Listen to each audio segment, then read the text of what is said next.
এই বাংলার তৃণমূলের নেতারা, তৃণমূলের মন্ত্রীরা ওয়াকফ সম্পত্তি ৭৫,০০০ একর জমি দখল করে রেখে দিয়েছে। এই জমিকে উদ্ধার করতে হবে। এই জমি যদি উদ্ধার করা যায়, আমার মুসলমান পরিবারের, আমার ভাইয়ের যাদের ঘর নেই, ঘরের ব্যবস্থা হবে, আমার বোনের বিয়ের ব্যবস্থা হবে, আমার মায়েদেরকে ৫,০০০ টাকা তাদেরকে ভাতা দিতে পারবো। কারুর জন্য ৫০০ টাকা, ১০০০ টাকার জন্য আমাদের অপেক্ষা করে থাকতে হবে না। এই তৃণমূলের মাননীয় মুখ্যমন্ত্রী লাঠি ঝাঁটা খেতে হবে না। আমরা কলজের সঙ্গে আমার বাপ যেটা কাকার দায়ের সম্পত্তি, তার সেই টাকা আমরা ভোগ করতে পারবো। এই কথাটাই নওশাদ সিদ্দিকী বলছে বলেই এত জ্বালা। আপনার কাছে পদত্যাগ চাইছে না, কারণ এই বাংলার মানুষ 2026-এ আপনার পদত্যাগ করবে গণতান্ত্রিক পদ্ধতিতে। তারা খাম চিহ্নে ভোট দিয়ে, তার জন্য এই বাংলার মানুষ প্রস্তুতি নিচ্ছে। গরিব মানুষ বড় বিপদে আছে। আমার তৃণমূল মায়েরা একটু স্মরণ করুন, আমার বিজেপির মায়েরা একটু স্মরণ করুন। পাড়ায় পাড়ায় স্বনির্ভর গোষ্ঠী হয়েছে। এই মমতা বন্দ্যোপাধ্যায় স্বনির্ভর গোষ্ঠীর প্রত্যেকটা আমার মাকে লোনে জর্জরিত করে দিয়েছে। কারণ আমার মাঠে চাষ নেই, আমার বাবার ব্যবসাটা নেই, কারণ সেই টাকা তাদের ছেলে মেয়ের পড়াশোনার খাতে খরচ হয়ে গেছে, তার বাড়িতে হয়তো পায়খানাটা করতে হবে, খরচ হয়ে গেছে, টাকা লোন শোধ করতে পারছে না। তৃণমূলের নেতারা তারা পরিকল্পিতভাবে তাই সেই বাড়িতে গিয়ে আক্রমণ করছে, লোন শোধ করো, লোন শোধ করো, না হলে তৃণমূলের ঝান্ডা নিয়ে বেরোতে হবে।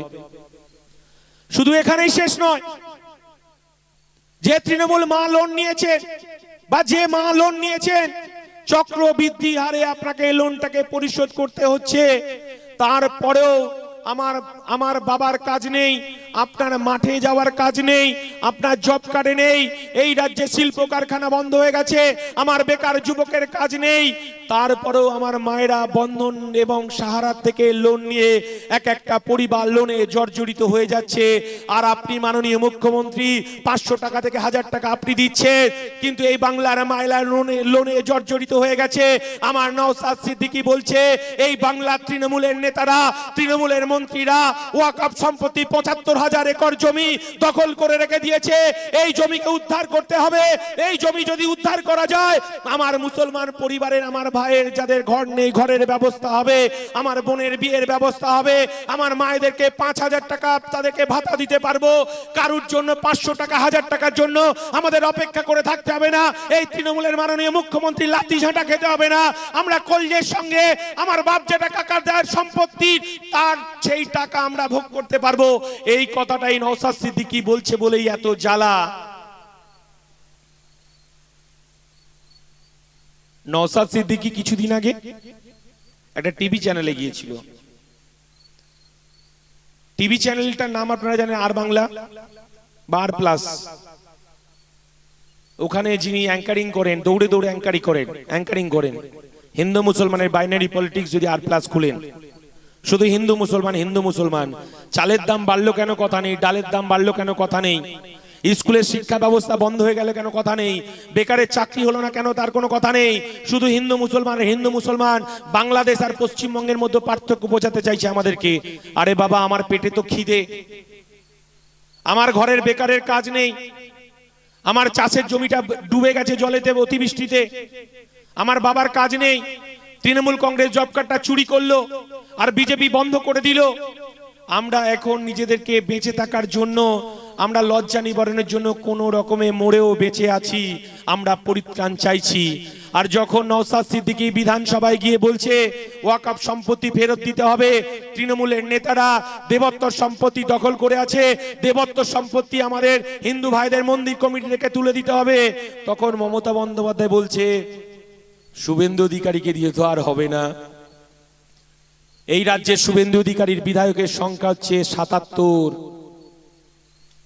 মমতা বন্দ্যোপাধ্যায় পড়ে আছে ৭৭-এর পিছনে নয়, কারণ ৭৭-এর পিছনে দৌড়লে অমিত কাকা বলে দিয়েছে তুই যদি দৌড়স তোর ভাইপোকে গ্যারেজ করব। যার কারণেই মমতা বন্দ্যোপাধ্যায় ভাঙড়ের ওই একমাত্র বিধায়কের পিছনে পড়ে আছে, প্রতিদিন পড়ে আছে, প্রতিদিন মিথ্যে মামলা হচ্ছে আমাদের নামে।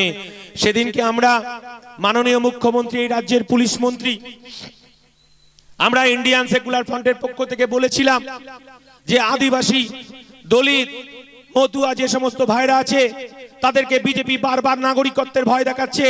কিসের নাগরিকত্ব? পশ্চিম বাংলায় যারা বসবাস করছেন, যাদের ভোটার কার্ড আছে, যাদের আধার কার্ড আছে, যাদের রেশন কার্ড আছে, আর সবশেষে যাদের কবরস্থানটা আছে 300-400 বছরের, তার বাপ জ্যাঠা কাকারা যে কবরস্থানে শুয়ে আছে, তাদেরকে ভয় দেখানো হচ্ছে এসআইআর হবে, একবার এনআরসি হবে। আমডাঙ্গার মানুষ তো অনেকবার ভোট দিয়েছে, বিজেপিকে রোখার জন্য তো তৃণমূলকে ভোট দিয়েছে। মমতা ব্যানার্জি, আপনার কথা তো এই চণ্ডীগড়ের মানুষও শুনেছে, বিজেপিকে রোখার জন্য তৃণমূলকে তো ভোট দিয়েছে। কিন্তু তারপরেও আপনারা বারবার হিন্দু মুসলমানের ভয় দেখিয়ে, এসআইআর এর ভয় দেখিয়ে, আপনার এনআরসি ভয় দেখিয়ে, আর কত আমার বেকারের পেটে ভাত নেই। যখন আমরা কাজের কথা বলছি, পেটের ভাতের কথা বলছি, ওবিসি সার্টিফিকেট গুলো বাতিল হয়ে গেল। মমতা বন্দ্যোপাধ্যায় যাদের এসসি এসটি সার্টিফিকেট পাওয়ার কথা, উচ্চ বর্ণের মানুষ এসসি এসটি সার্টিফিকেট নিয়ে চাকরি করছে, যারা এসসি এসটি আদিবাসী দলিত তারা চাকরি পাচ্ছে না।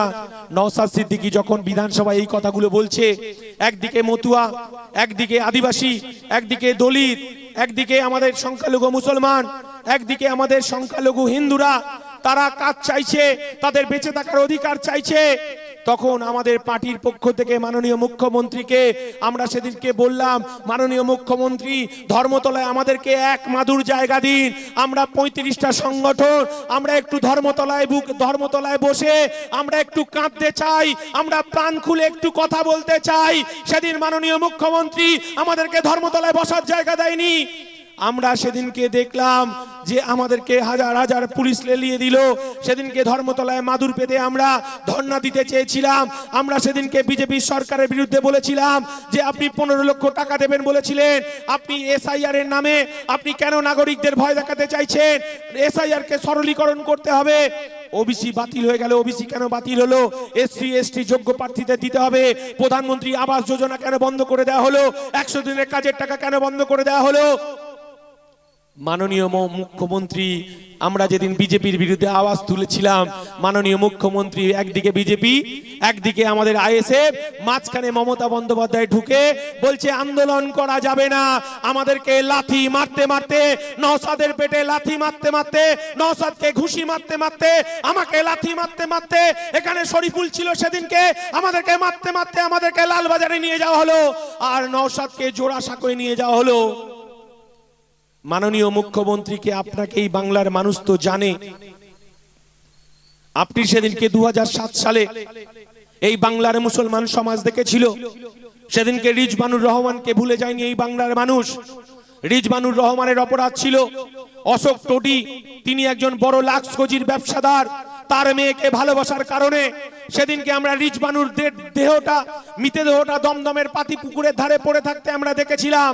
সেদিন এই রাজ্যের মুখ্যমন্ত্রী ছিল বুদ্ধদেব ভট্টাচার্য। সেদিন মাননীয় মুখ্যমন্ত্রী আপনি কলকাতার রাজপথে একদিকে রিজবানুর রহমানের মাকে, একদিকে রিজবানুর রহমানের ভাইকে নিয়ে আপনি হাজার হাজার লোকের মিছিল করেছিলেন। আপনি বলেছিলেন সংখ্যালঘুরা ভালো নেই, সংখ্যালঘুদের ওপর আক্রমণ নেমে এসেছে। সেদিনকে এই বাংলার মানুষ মাননীয় মুখ্যমন্ত্রী আপনার উপর মুসলমান সমাজ, সংখ্যালঘু সমাজ ভরসা রেখে দিয়েছে। কিন্তু 2011 সালে ক্ষমতায় আসার পর আপনি বেমালুম ভুলে গেলে আপনি রুকবানুর রহমানকে নদিয়ার চাপড়ার বিধায়ক করলেন। এখনো পর্যন্ত রিজবানুরের ইনসাফ দিতে পারেননি। সেদিন মাননীয় মুখ্যমন্ত্রী আপনি বুদ্ধদেব ভট্টাচার্যের পদত্যাগ চেয়েছিলেন। আপনি বলেছিলেন যে বুদ্ধদেব ভট্টাচার্য তোমাকে পদত্যাগ করতে হবে, এই বাংলার মুসলমান সমাজ ভালো নেই। এই বাংলার মুসলমান সমাজ মমতা বন্দ্যোপাধ্যায় আপনার হিজাব পরার আড়ালে, আপনার সুবহানাল্লাহ ইনশাআল্লাহ আল্লাহর আড়ালে আপনাকে ভোট দিয়েছিল বিজেপিকে রোখার জন্য। আপনি রিজবানুর রহমানের আপনি বিচার দিতে পারেননি। মাননীয় মুখ্যমন্ত্রী, আপনি এই রাজ্যের মাননীয় মুখ্যমন্ত্রী, আপনি প্রতিবাদী কণ্ঠ আনিসকে আপনি খুন করলেন, আপনার পুলিশকে দিয়ে, তৃণমূলের নেতাদেরকে দিয়ে ছাদ থেকে ফেলে দিলেন। আনিসের বাবা এখনো কবরস্থানে গিয়ে বুক চাবড়ায় আমার আনিস ফিরে আসবে।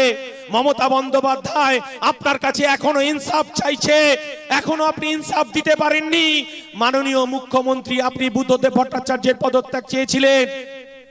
সংসদীয় গণতন্ত্রে একটা দল জিতবে, একটা দল হারবে, এটাই তো নিয়ম। কালিয়াগঞ্জের উপনির্বাচন, কালিয়াগঞ্জের উপনির্বাচনে লুটের ভোট হলো। লুটের ভোটে তৃণমূল হাজার হাজার ভোটে জিতলো। আমরা কি দেখলাম? জিতেছে, মিছিল করছে। তৃণমূলের দামাল সন্তানরা সবুজ আবির, লাল জল, নীল জল, ড্রাম বাজিয়ে ভোটে জিতলে সাধারণত কি ফাটায়? লঙ্কাবাজি, পটকা ফাটায়। তো আমরা দেখলাম বোম ফাটাতে ফাটাতে যাচ্ছে। সেদিনকে আমরা দেখলাম কালিয়াগঞ্জে একটা পরিবার, তামান্না, সে 10 বছরের শিশু। তৃণমূল কাকে বলে জানে না, বিজেপি কাকে বলে জানে না, সিপিএম কাকে বলে জানে না। তার বাবা সেখানে সিপিএম এর নেতা ছিল, সিপিএম এর কর্মী ছিল, সেখানে কংগ্রেসের প্রার্থী হয়ে খেটেছিল। এটাই তার অপরাধ ছিল। যখন তৃণমূল মিছিল নিয়ে যাচ্ছে, সেই 10 বছরের সন্তানটা রাস্তায় দাঁড়িয়ে মিছিলকে দেখতে গিয়েছিল। আর তৃণমূলের হারমাদ বাহিনী তারা বোম মেরে তামান্নাকে ক্ষত বিক্ষত করে দিল। আর তামান্নার মা এখনো বুক চাপড়ে মাননীয় মুখ্যমন্ত্রী ইনসাফ চাইছে, আপনার কাছে ইনসাফ চাইছে, আপনার কাছে পদত্যাগ চাইছে না। কারণ এই বাংলার মানুষ 2026-এ আপনার পদত্যাগ করবে গণতান্ত্রিক পদ্ধতিতে। তারা খাম চিহ্নে ভোট দিয়ে, তার জন্য এই বাংলার মানুষ প্রস্তুতি নিচ্ছে।